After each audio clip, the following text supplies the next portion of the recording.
welcome to Project Recovery, a podcast about addiction. More importantly, it's about recovery, and it's brought to you by our friends at Reprieve Recovery. It's a facility up in Morgan doing wonderful things, all-female facility, 8 to 12 beds. And if you want more... They've got a great reputation already. Yeah, not even a year into it. Yep. People finding great success up there. And if you want to find out more about them, go to reprieverc.com and they'll have all the information. If you call them, tell them your friends at Project Recovery sent you, and tell Matt and Johnny read hi for us. Yeah. Not Matt, Ryan. Ryan. You can say hi from me to them. That's why I came up with it. Hey, you know what today is? Friday.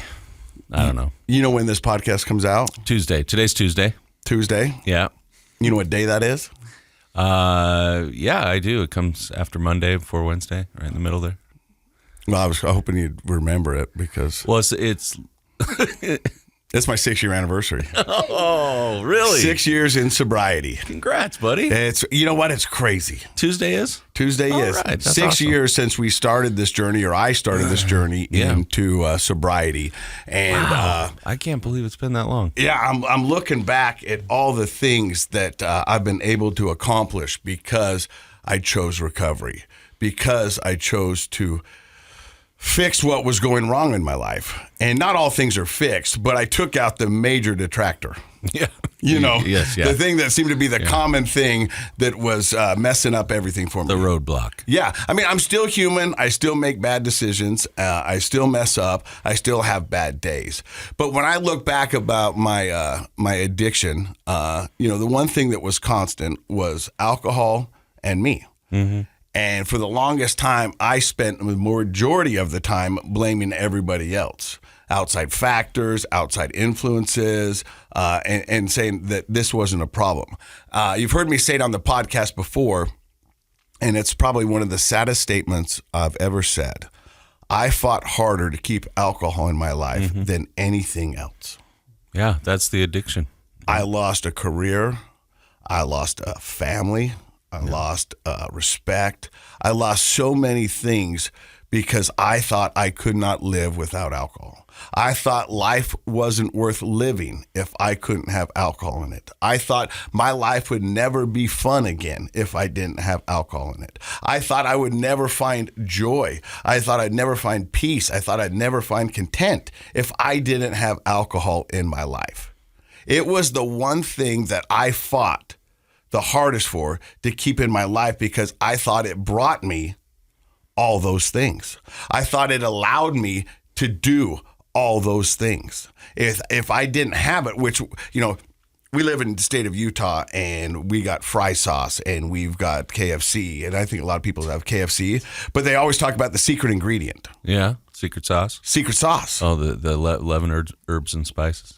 Alcohol was my secret sauce. There you go. I thought it was my secret sauce to life. I was like, I don't know why you guys are not using this secret sauce, because this secret sauce is what makes me be able to do what I do. Yeah. Like people go, I don't know how you do what you do, Casey. And I was like, alcohol. Got a secret. I got a secret. You know what I mean? I got somebody that's riding shotgun that allows me to do all these things that I'm really good at. Yeah. This is it. Mm-hmm. The secret sauce. I mean, I was bought, sold. I'm 100%. I'm in. Mm-hmm. So much of the fact that I fought harder for that than anything. Yeah. Which is sad. Well, you have perspective on that now. You didn't have perspective at the time. Looking back, you have 6 years now to look back and realize that was a lie. That's the lie of addiction. And alcohol is the biggest liar, because for the longest time, it did do some of the things that I thought it would do, or I thought it did. Well, I mean, what are you thinking? Like loosen you up, make you fun? Loosen me up, lets me take life at life's moments, just kind of, I mean, it was just like. Well, you're a performer. Yeah. And you're always performing. As long as I've known you, you've performed in lots of different ways. And I think a lot of people get that performance anxiety, and they want something that kind of helps them feel more in the moment and relaxed, right? And so I would use it, and it worked. And with it, I had a great amount of success. And so that's where I was lied to, because I thought that this couldn't be the thing that's hurting me, because this is the thing that gave me all the things that I wanted. Right. And I was like, if you take this away from me, I don't know who I'm going to be, because it's always been so prevalent in my life. It's always been there. It's been the one constant since I was 14. Mm-hmm. It was there in good times. It was there in bad times. It was the best friend anybody could ever ask for, because it always did what I needed it to do until it didn't. Yeah. Yep. And then alcohol stripped me of everything I loved, everything that I worked so hard for, everything that I valued, everything that I ever wanted in this world. Alcohol took from me. And then left me with a decision. And here's the decision. The decision was either stay with alcohol or get ready for the biggest fight I'm ever going to have in my life. And I remember sitting down and thinking to myself, well, I could just keep drinking. And there's a lot of people out there that do that. Sure. And go, and I've had some fun. And I don't really want to fight right now. Mm-hmm. So maybe I'll just keep drinking and see where this goes. Mm-hmm. Because so far, everything seemed to be okay. It's not now, but it's not going to always be bad. And maybe I can. And then I was like, no. I remember standing over my children's bed. I remember looking in the mirror. I remember looking at the faces on my family. I remember seeing my mugshot on TV and newspaper. And I was like, no, this isn't it. This is not how this ends. I got one more fight in me. And it's funny that I even said this yesterday, because I was doing this at an event, and this lady came up. She goes, I want to thank you for all that you're doing. And you're doing wonderful things. And I go, I appreciate it. She goes, keep going. I go, that's the goal. I go, I don't know if I'm going to win this fight, but I can tell you this right now. They're going to know they got in a fight. Because as an addict, you don't know. I think once you say you've got it, you're finding yourself in jeopardy. It's a slippery slope, huh? And so, and that's my standard answer to anybody, anytime they ever talk. I go, I don't know if I'm going to win this fight. I'm just being honest with you. But I can tell you at the end of it, they're going to know they got in a fight, because I'm going to give it everything I got. And I fight dirty. I'm from Ogden. I fight dirty, and I'm going to do everything I can to keep it. Yeah. And so that's my goal. I want to read you this text. Well, it was an email, and it was sent to me by my news director yesterday. Okay. And it was sent to all the TV reporters and everybody in the KSL TV family. Oh, okay. It said, I've been asked to pull together examples of how the KSL TV team is individually connected to our communities. Please send me back an email talking about the things that you do to make a difference. Okay. And I was like, okay. And so I hit reply. And this, I'm not saying this list to be braggadocious. I'm not saying it to be boastful. I'm just saying this is what I do. I go, I'm the on-court MC for all Weber State University basketball and football games. I'm also the in-stadium announcer along with Dave Noriega for Davis High School football. I'm the stadium DJ for the Warriors rugby team. I was a charity waiter for the Mascot Miracle Foundation Gala.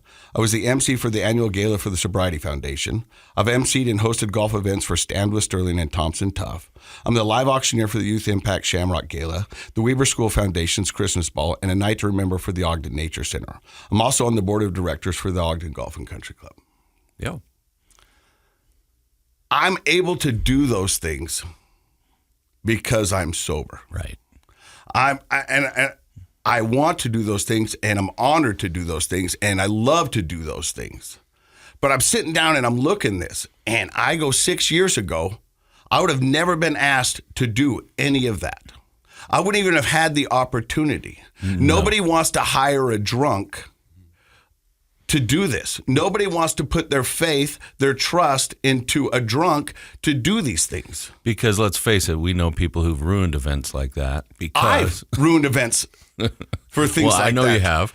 But I mean, we know other people too. Who and the word gets around really fast in the community. But look at and I know you get asked to do lots of things that you don't even have time to do.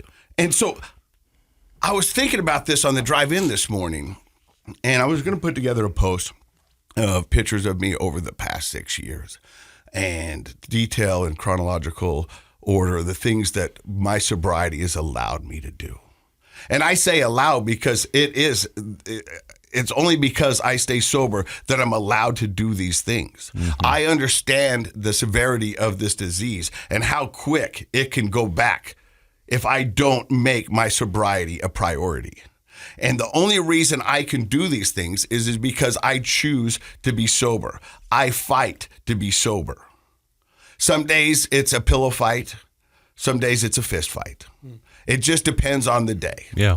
And some days I hardly think about it. Some days it's top of mind all day, every day. Well, one of the things that maybe you don't even realize you've done is you mentioned earlier that you've had alcohol in your life since you were 14. And the other thing that you don't realize is that means alcohol wired your brain development all through your adolescence and young adult life. Your brain is wiring itself and myelinating and growing up until about age 25. And when people start using during that time, which most people who are addicts do, in their adolescence, their brain is starting to get wired for that drug, in your case, alcohol.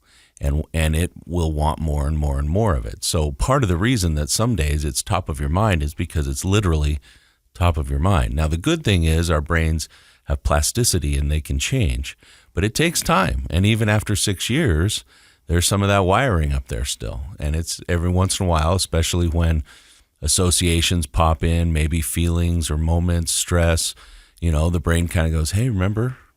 No, we got a quick fix for you, buddy. Yeah. How bad is it? We've been doing this a long time. Yeah. And so it's not just, I think it's really important for people to understand, it's not just a choice. There is some serious biology going, especially if you started using before age 25. And let's face it, most adults who have addictions did. Mm-hmm.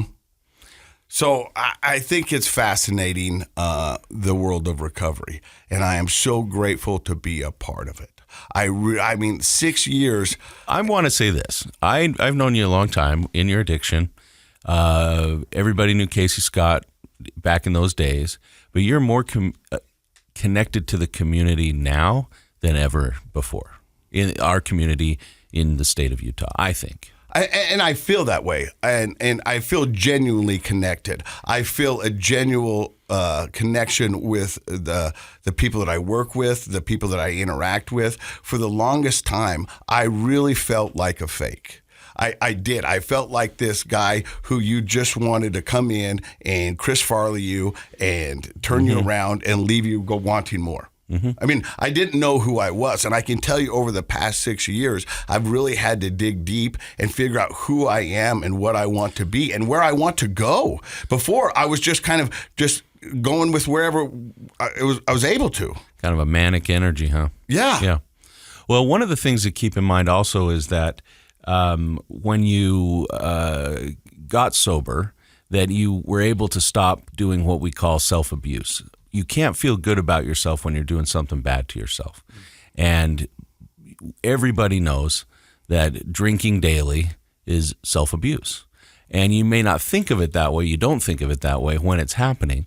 But later you realize my self-esteem was suffering if I was drinking every day or using drugs every day because I'm beating myself up every day. You can't feel good about yourself if you're doing that to yourself every day. You don't know how many times I stood in front of a mirror with a beer in my hand going, why are we doing this? Yeah. I mean, honestly, having that conversation with the mirror going, why are we doing this? Yeah. This is not benefiting us in any shape, way, or form. And then taking a drink. But I mean, I was such a slave. I was such an addict that I knew that this wasn't good, but I couldn't stop. I mean, I would have conversations in the mirror going, hey, man, come on. What are you doing? Yeah. Look at everything that you've done. What are you doing? Pause, drink, more conversation. I mean, it was just the most maddening thing ever in the world to be like, what the? Yeah. Come on, man. And not only that, to have conversations with my ex-wife, my parents, my brothers, my coworkers, my friends saying the same thing. Yeah. Well, that's the power of addiction. And today I get to do all these wonderful things. I get to be a part of society. I get to be a dad. I get to be a boyfriend. I get to be a son. I get to be a tutor. I get to be a mentor. I get to do all these things. And all I have to do is not drink. And I'm going to leave you with this because it's the best explanation I've ever heard of addiction. And it was simple as this. I gave up everything for one thing. All I have to do is give up one thing to get everything. I like it. I like it. It's beautiful, simple, but true. Yeah. So thank you for allowing me to do this podcast every week. Thank you for letting me be a part of your life. And thank you for giving me another chance after chance after chance. I do appreciate it, and it doesn't go unnoticed. I love you all, and I mean it.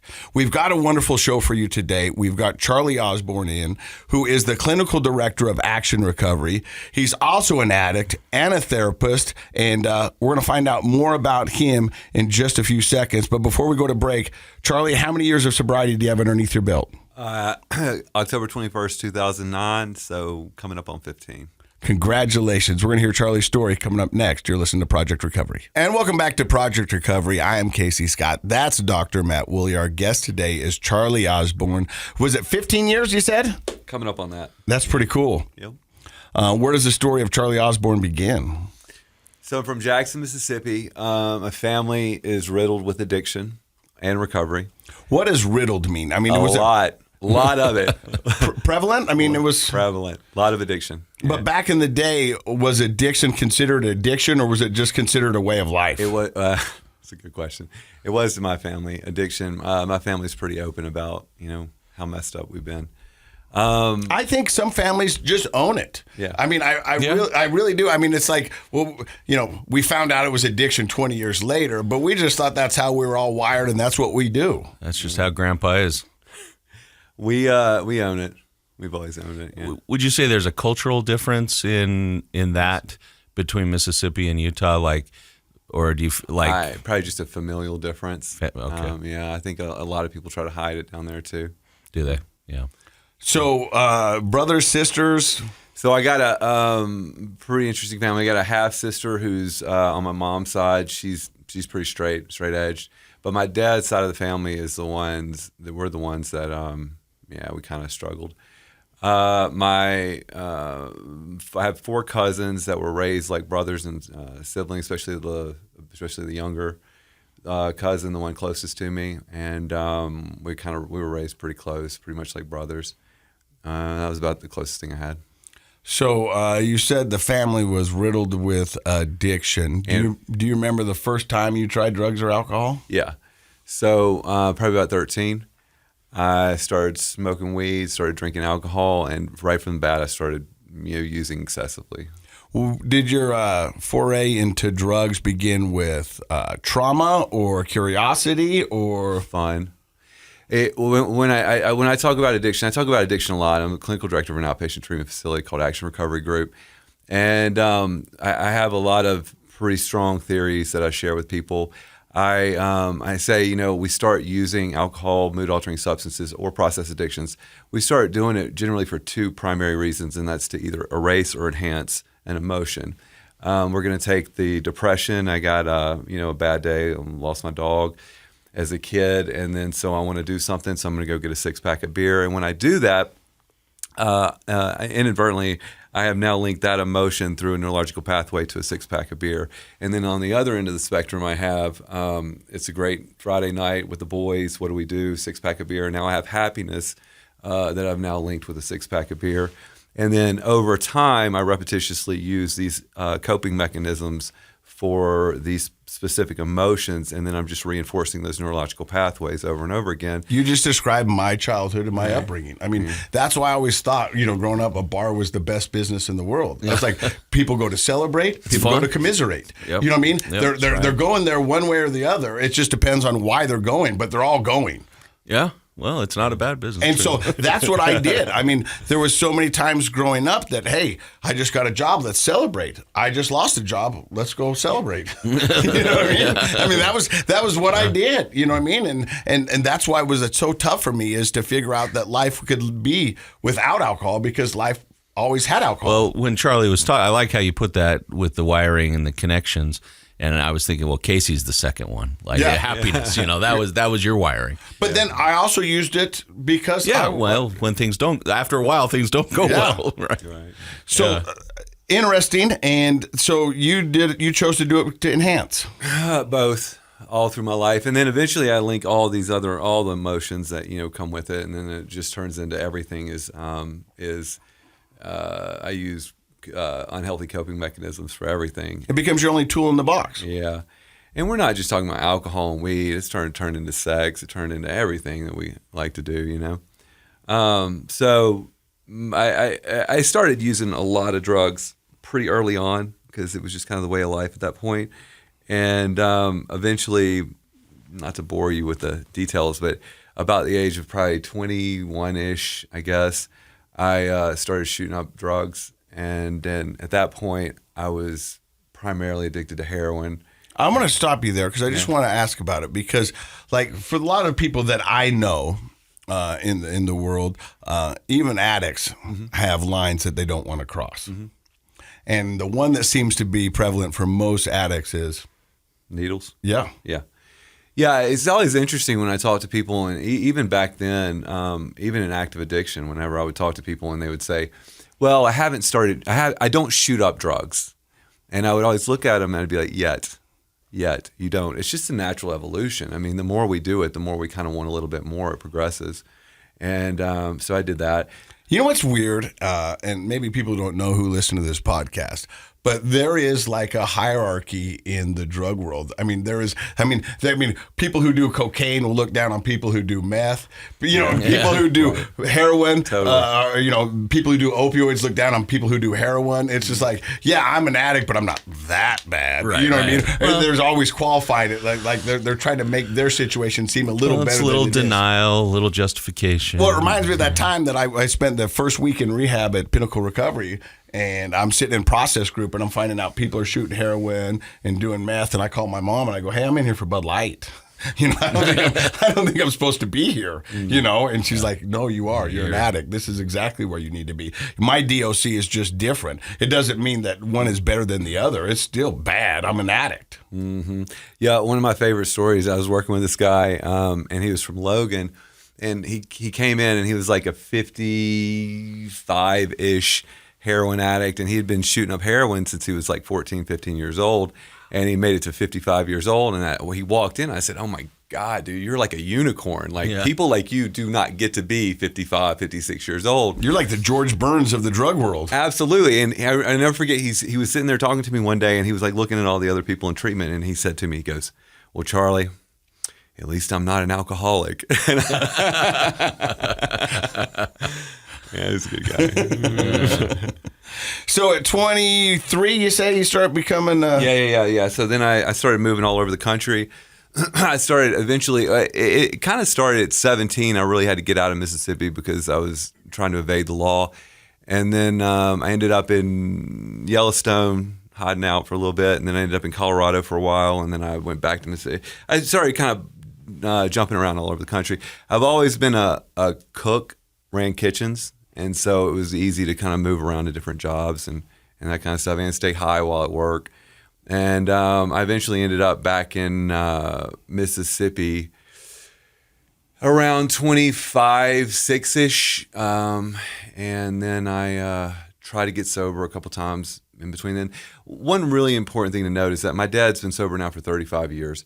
And so my dad still goes to probably, if I'm going to guess right now, probably 3 meetings a week.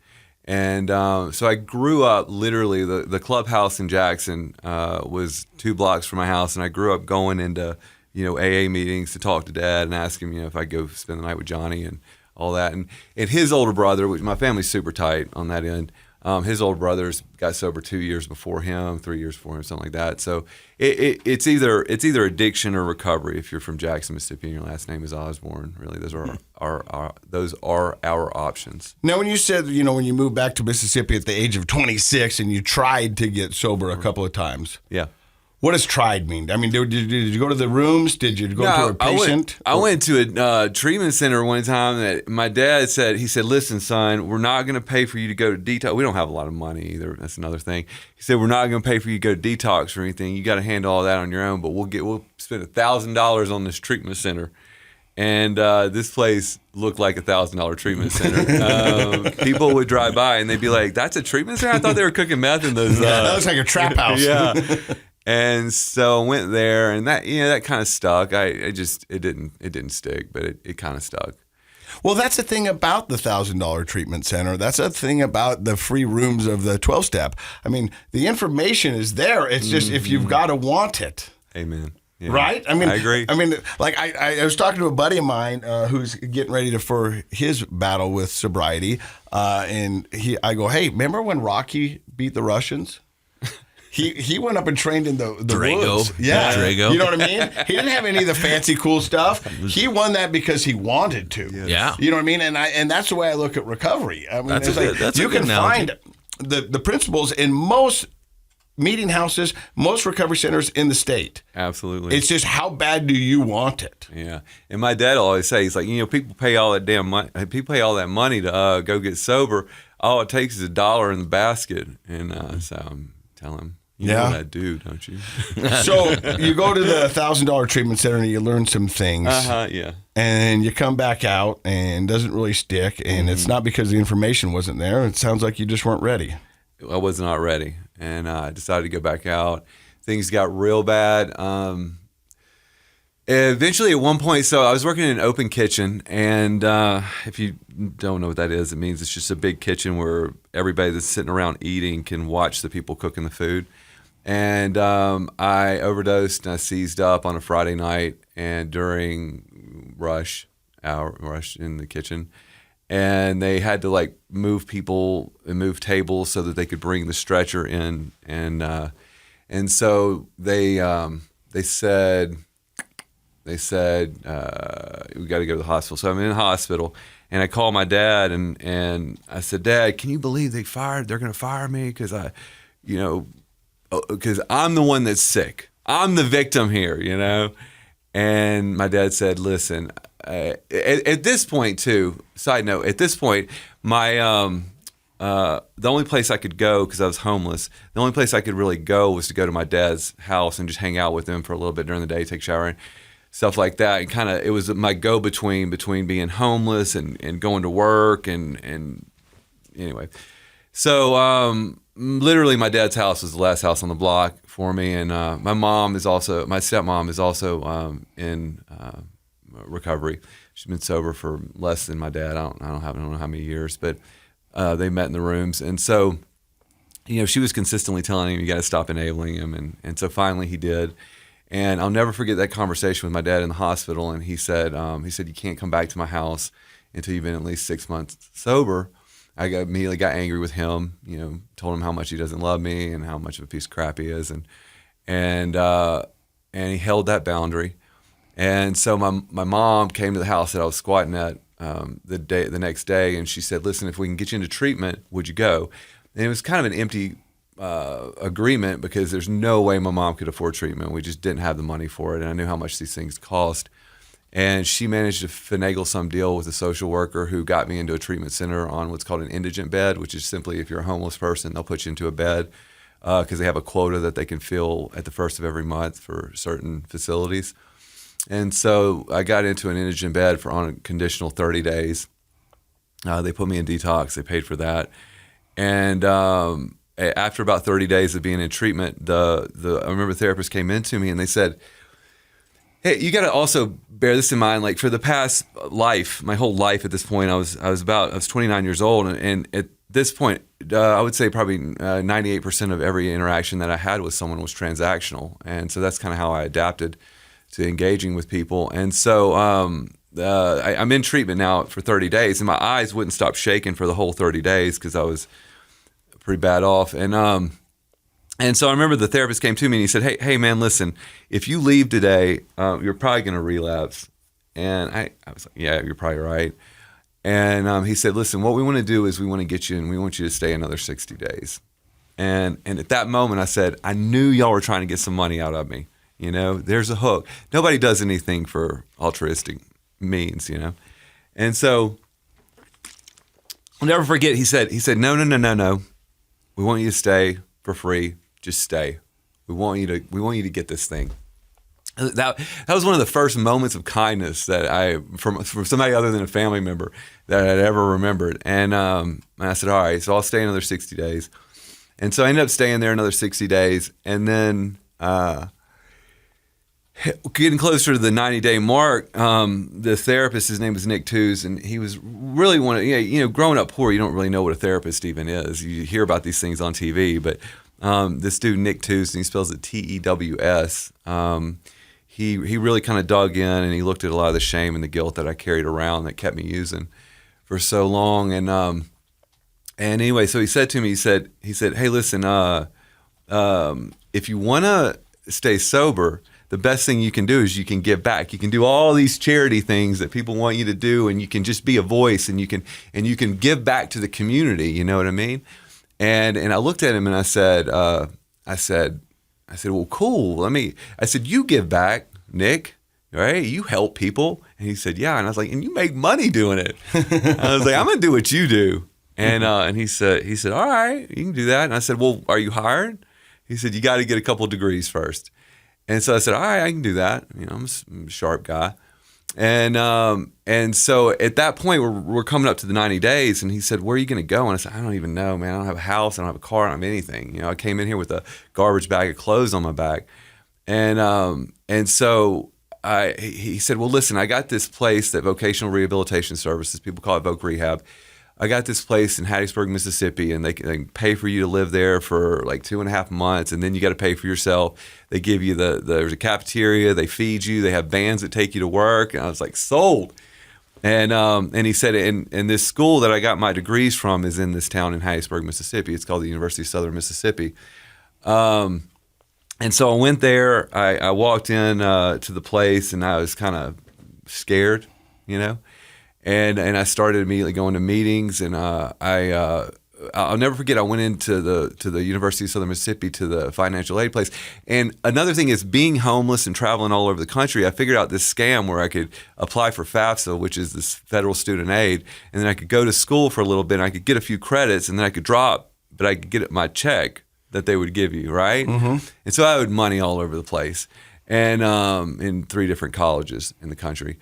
And so I go into this financial aid. I go into this administrative building at the University of Southern Mississippi, and I said, "Hey, I want to get back into school." And she said, "Well, we need a official transcript for you to get back into school." And I said, "Okay." And so I went to try to do it, and I owed a bunch of money. And so I went back to the lady, and she said, "Yeah." I said, "I don't have the money to do this. I'm sorry." And she said, "Listen, I'm going to do you a solid, and I don't do this for anybody. As a matter of fact, I don't think I've ever done this for anybody." And she said, "I'm going to let you come in for this first semester, and I'm going to let you start going to school on an unofficial transcript." She said, "But you got 3.5 months, 4 months. You got to have these fines paid off. You got to have an official transcript back in my hand before the next semester starts, or else this is all for naught, right? Because this is going to go away." And I said, "I can do it." And so I took that first financial aid check that I used to get all the time, and I just paid off all those debts and continued to work. And interestingly enough, I ended up one of the first real internships I had was in the student counseling building at the University of Southern Mississippi, and my office was directly next to that administrative building or an administrative office. And that lady would come in all the time. And so I was then going to work, and seeing clients and everything. And I'll never forget, I went over there one day and I was like, you're the reason why I'm here. And she looked at me and she goes, "I remember you." And she says, "I don't know what put it on my heart to do that for you that day, because I've never done it for anybody else, and I've never done it since." And this is exactly, and I'm not a super pious person. As a matter of fact, in full transparency, I don't go to church. But I do believe in a higher power, and I believe that in these moments, this is like my higher power doing for me what I couldn't do for myself, and just kind of guiding me in this direction. So that was that. I got back into school, I went and I did an undergrad. I had a lot of college just scattered around, a lot of credits. I did an undergrad in social work. And then at this point I graduated and I was offered a job at CPS, which I think it's DCFS here. And they said, we'll give you $33,000 a year. And I was like, that is more money than I ever dreamed I'd make in 1,000 lifetimes. I said, I'll take it. And then I had the people from the department at USM, social work department, and they said, we want you to stay and do a master's degree. And I said, I'm going to make $33,000. I don't need a master's degree. And I'm not great at math, but I don't think that math works, bud. It doesn't. But it's just funny how it was just funny, like coming from where I came from and like now where I am now. It's all relative, right? It's all relative. Yep. So they said we really want you to do this, and so we'll give you a stipend, $800 a month stipend. We'll pay your tuition, and we just want you to get a master's degree here. And I said, I'll do it. I'll postpone the job at DCFS and I'll take this degree. So I did that and I did really well with it. And I love that department. I love the people there so much. As a matter of fact, I was talking to one of the old professors who's retiring. I was talking to her yesterday for about 30 minutes. But so then I left USM. I went to Philadelphia, Pennsylvania for a little bit. Go Birds.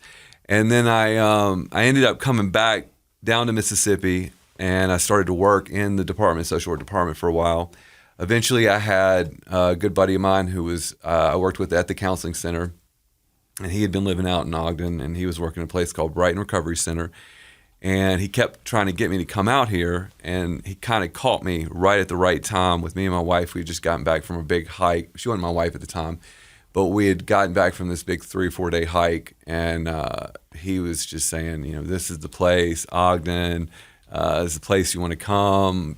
Google it, look at it, hiking, biking, skiing. That's what you like to do. You need to come here. You need to leave Mississippi. And so he caught me right at the right time, and then we loaded up the family and came out here. Man, wow. I mean, that's a good story. I mean, it's an amazing story. Well, what I mean by that, I guess I was a little speechless there for a second. What I love about your story are all the examples of people who helped you out. And what I love about that is everybody out there listening to this today has the opportunity to try to be that person in somebody else's life. Amen. And none of us are where we're at without those kinds of people in our life. And if you listen to your intuition, you're going to find people that you can help.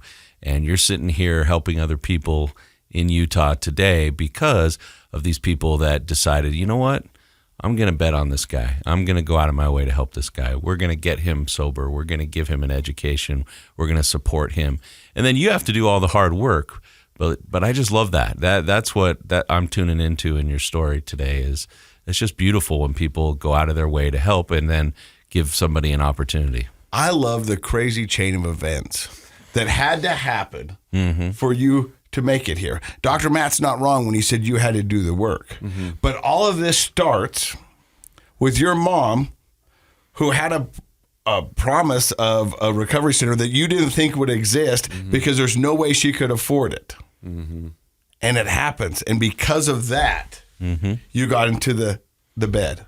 Then they offered you 60 more days. And then this guy offers you a home. Then he offers you a job. And then this lady says, hey, I'm going to let you into school even though you ain't got the credits or the cash right now. I mean, all of those things. I mean, what is that? What's the thing, the machines, the Rubik's or whatever? Goldsmith. Goldberg. Whatever, yeah. But it's one of those machines that you're like, if you put this up on a wall, there's no way all of this is working. But it does. Yeah. So many coincidences. I was just thinking as you're saying that, so I'm also the executive manager of 2 nonprofits, the Brighton Recovery Foundation and the Action Recovery Group Foundation. And what we do is we take as much money as we can through donations and other means, and then we funnel it directly into individuals in the community that need any form of treatment from detox into outpatient and everything in between. We just kind of help people in recovery that want it, And I've been doing that for a minute. And one day, he asked to remain anonymous when he did this years ago, but he's the owner of one of the owners of a pretty big steel company here locally, and he came in and he gave a very, very, very big check, and in order to give this kid who we'd been kind of sponsoring the opportunity to go to treatment from inpatient and then outpatient, 6 months worth of treatment. This treatment program that me and a guy named Jonathan Saul kind of devised. And so this guy came in, this wonderful friend of mine. He came in, he gave me this big check, and he said, "This is for you to help this kid out." And I'll never forget, man. I looked at that check, and I just kind of I didn't cry in front of him, I had to act tough. But when he left, I just started like getting choked up, because this is that moment that this happened for me. This happened for me when my mom made that backdoor deal with whatever social worker she made a backdoor deal with, and ended up doing that thing and hooking me up. Like, I'm now being able to reciprocate that to somebody else. It's funny how these things are circular. There's times that I'll go talk to treatment centers, and I'll see addicts in there, and they're on their day 1 or day 2. And I always start out and go, "You guys aren't going to understand this, but I'm envious of you." And they're like, "How can you be envious of me? I'm just in rehab, and this is the darkest time of my life." I go, "Because I'm envious because I know what's ahead of you, and I know what a wonderful ride it's going to be if you choose it." I mean, and that's the thing is like, I remember when I was in rehab coming down, and her name was Mary Kay. She goes, "There you are." And I go, "I've been here the whole time." She goes, "No, there you are." She goes, "It was good to see you." She goes, "Because there's a life that comes back into you. There's a clarity in your eyes. There's a hope. There's something tangible that they can see." That she was like, "That's my favorite part about the job, is when people get it."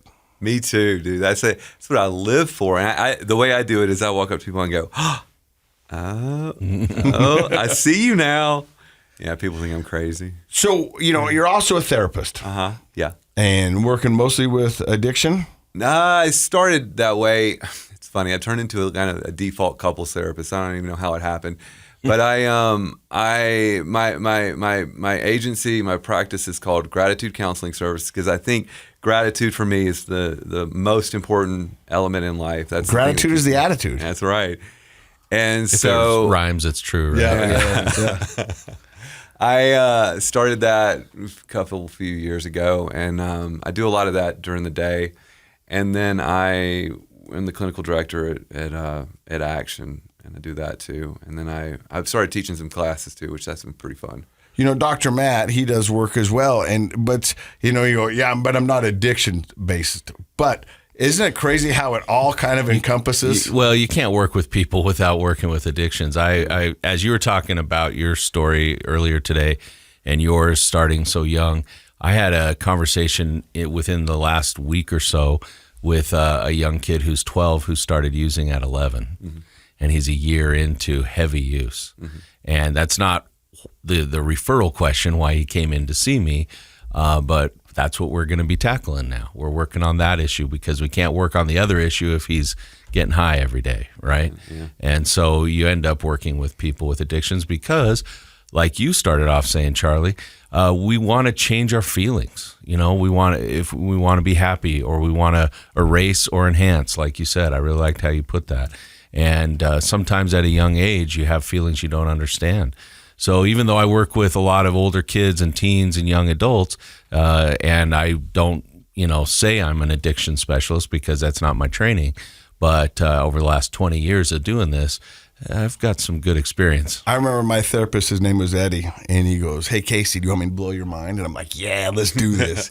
He goes, "Drinking's not your problem." And I'm like, "I'm pretty sure drinking's my problem. That's why I'm in rehab." He goes, "No, your problems are your problems. And drinking was your solution. It's now become a problem. Let's not get that part twisted. But your problems are your problems." So it's just like that 11-year-old. Hey, look, man, we've got to figure out why you're doing what you're doing. Exactly. In order to get to the root of anything, we've got to strip it out. We've got to unpack that backpack. And until we get down to the basis, that's the thing, is that people hate the drugs and the alcohol, and they should, because they're horrible things. Mm-hmm. But there's a reason why we're using them, and there's a reason that it's filling something in us, and so we've got to figure out what we're trying to run from, or what we're trying to enhance, or what we're trying to hide from your beginning point. Absolutely, man. Alcohol is but a symptom of our disease. Once we get rid of the alcohol, now we got to look at ourselves, and that's really where the fun begins, in my opinion. by trade, I'm a trauma therapist. You asked, or do you primarily work with addiction? I went to school and I said, I live and breathe recovery. When I first got out, I was literally going to probably 9 meetings a week for a very, very long time. And then I go through the social work program, I get a degree, and I said, the last thing I'm going to be is an addiction therapist. I do that too much over there. And my focus was on child sexual abuse, and so commercial sexual abuse of children specifically. And so I ended up getting out. I got a job. I worked on a federal grant, but I also worked at an agency where I assisted individuals. I assisted children that had been removed from custody who for sexual abuse, physical abuse, but also adult survivors of sexual abuse, physical abuse. And so I did that for a long time. So by trade, I'm a trauma therapist, and I really look at trauma and the impact that it has on a life, and like why we do the things that we do, and how we can effectively process trauma, and allow. I always say, at some point, and I don't say this right off the bat with clients, but at some point we have to stop allowing the trauma to dictate the narrative of our future, and that's really ultimately the goal we've got to get to with it. And so for me, putting down the alcohol, putting down the mood-altering substances, that's the beginning. That's the first step. I always tell people, recovery is not abstinence. Abstinence is I'm not going to put any mood-altering substances into my body today, right? Recovery is now, without the use of mood-altering substance, now I'm going to learn how to live. That's what recovery is for me. And that's where the fun work for me as a therapist begins, because I get to work with people that we get to go through all that stuff, unpack that stuff. We say here on the podcast, the opposite of addiction isn't abstinence, it's connection. Connection, yeah. I say that and you've got to find that connection. All the time. I actually said it to the class yesterday, or Tuesday when I was teaching class. That was one of the primary sticking points, Yeah. You got to find it. So we're excited that you stopped by and told your story. What advice could you give to a family member, a loved one, or an addict out there that is wanting to change their life, to start their road to recovery? It's never too late. People get caught up in this idea that I've given up so much of life and I'm never going to be able to change. And you guys, if I even could start by telling you, you started the session by saying, I don't want to say all these things to be braggadocious. And a lot of times when I talk about the blessings that exist in my life today, it almost sounds in this braggadocious way, but in no way is it meant to be that way. I own, the bank owns them really technically, but they let me rent them from them monthly. I own a truck, 2 cars, and I got a 5th wheel. We're going camping this weekend in the Uintas. I have a house that bank lets me live in there with for some interest. And but probably one of the most important things is I met my wife, and my wife had 3 kids, and who I have been extremely instrumental in being a part of their life, and that's been a great experience. But then we also had two little girls on our own. So now I got a girl who just turned 6 years old, August 8th. And I was looking at her and I was just like, I can't even believe you're 6 years old. I don't even know where the time went. And then I got another little girl who's 4 years old. And among all the things that I do, to me, that's probably the most important job. And so I do all these things, but literally, I was a homeless gutter junkie from my 20s. I turned 30 years old in treatment. You know what I mean? And I know, okay, y'all are here in the studio looking at me. I know I look 26. Everybody tells me, Charlie, you look 26. I'm not. I'm 44. But but in this very short period of time, it's so absolutely amazing, how much. An individual, especially an individual with an addict mind, who's a real go-getter when it comes to getting substances, right? It's amazing how quickly we can just accumulate not just things, physical things, but these beautiful miracles that exist in my life today. And so, what do I tell people? I tell people it's never too late. I see people that get so incredibly bogged down by what they feel is they've wasted so much time, and now the remainder of their time is useless, and it's just not. It's just not. Don't ever give up. Always keep fighting. Another thing is, I don't know how much time we got. You're good. Okay. Another thing is, my wife, she said, her name is Jen. She's not my property. But she says, all the bang for her. Oh, she is expensive. So she said to me one day, I had this one girl who called me, and she said, Charlie, I need to get back. I need to get back into treatment. I need some help again. And I said, oh my gosh, it was like a Sunday afternoon. It's like, oh my gosh, yeah, it's so good to hear. Yeah, let's do it. Let's work on. Let's get you in. Let's do this. And she had been in and then out and then in and then out for a couple of years at this point. And my wife looked at me on a Sunday afternoon. She looked at me and she says, do you ever get tired of that? And I said, what do you mean, tired of what? And she said, do you ever get tired of like really helping people and then they just completely crap all over it and go back and do what they do? And I looked at her and just without knee-jerk reaction, without hesitation, I was like, absolutely not. The simple fact that this young lady is still alive, calling me and trying again, right, is like, that's all I'm focused on. It's a testament. Yeah. And so it's never too late. Never stop trying. And you're talking about hope. Like one of my things. So my tag, if you ever see me driving around, my tag is Hope Boy. It's HOPEBOI. And people ask me, they're like, "Why does your tag say that?" And I said, "Because I used to be a dope boy, but now I'm a hope boy." And like so my wife, she kind of plays off Jen. She kind of plays off of it, and so now she's got her tag, and it says Hope Girl. And then we put on the truck, we put Hope Big because it's a big truck. And then the tag on our RV is Hope Fam. You know what I mean? But it's this play on this idea, this concept that there's always hope out there somewhere. And if people know me, I want them to know two things. I want to know I'm full of hope and I got it to give. And then also gratitude is the key to life. So it's never too late. That's advice I can give. I love it. Wow. Love that. Yeah. Looking forward, not looking back, right? If you're looking backwards, you do feel like you can't do it. If you're looking forward, you get hope. And I agree, it's never too late to make changes. Why would it ever be too late? It's not. Well, thank you again for stopping by and listening to another episode of Project Recovery. Here at KSL, we're very grateful for everybody who allows us to do what we do.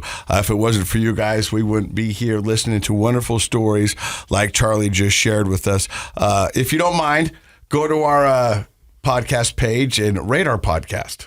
That'd be great. You can do that? Yeah, you can rate it. I should do that. Yeah. Be honest, though. I'll give us an A. There you go. Hey, thanks again. Have a wonderful day. I love you, and I mean it. In case you forgot, Project Recovery is what? It's a Rube Goldberg machine. That's what it is. You got it. Rube Goldberg. You did. Yeah, but it's a KSL podcast. Love you.